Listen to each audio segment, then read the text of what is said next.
So here's the record motion option. We grab with the grip point controllers here, and then we have the motion, some assembly or some operation that the operator is doing. We can also end the motion here, and then we can play it. So we find it in the menu and can go to the start and then play it,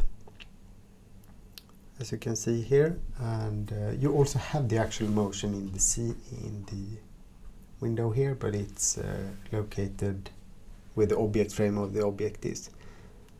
Then you can analyze the motion in the standard motion player, take it to the beginning, and then you also have the operation sequence here with an empty mannequin family. You can drag and drop the family that you want and process it. And you might of course have to adapt with viewpoints and such here, but you can play it, and typically it will give you some initial operation for the mannequin. The next thing I want to show here is mapping scripts to VR buttons. I have two scripts, 2 lines of codes each. That the first one connects me to the mannequin, or the mannequin to the VR equipment, and now I have motion capture with the mannequin with only 3 devices. And the next script is copying the mannequin in some pose. I also have collision avoidance here, so you'll see that it avoids the table. And then I press another button, also 2 lines of code, copying the mannequin in certain poses. And you can teleport with the mannequin connected. You have to be a little bit careful. And then I do also with collision avoidance to a more complex geometry like that. And I can copy a mannequin pose here as well, and study that, evaluate ergonomics for static pose, for example, in the desktop version. On the upper right you see the IPS camera view, and the lower right it was the VR. Final thing is in a point cloud environment, so notice that you can teleport up onto the points and view your scene from any vantage point.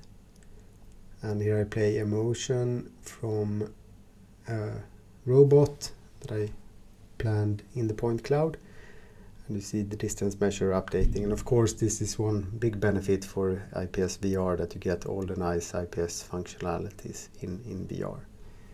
For example, here I also show the body window method, so I'll imagine a bounding box encapsulating that robot, and then see how much of that bounding box can be pulled through that particular motion. And you see that here.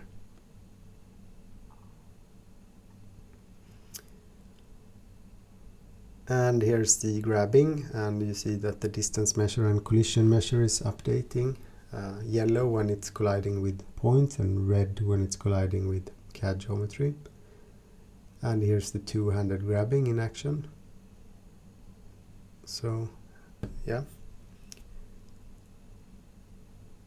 And here is the frame constrained movement. So you can grab the coordinate axis or the actual plane if you want. You also have snapping here, depending on which side of that ruler you're on. And here's the plane. And rotation. We also have arbitrary rotation, grabbing the sphere. And then we have protected gliding under the VR advanced bit. Probably most of you know, but it's a very nice functionality that can be used to assemble parts or disassemble parts. And now combined with record motion, you can get that as well. The final thing is mannequin simulations. You might know that we have support for multiple mannequins, and you will here see also that they walk with the actual objects themselves. And you can of course teleport yourself anywhere you want, even though the scene is playing, or the simulation is playing, and watch it from, once again, from any vantage point. Yeah.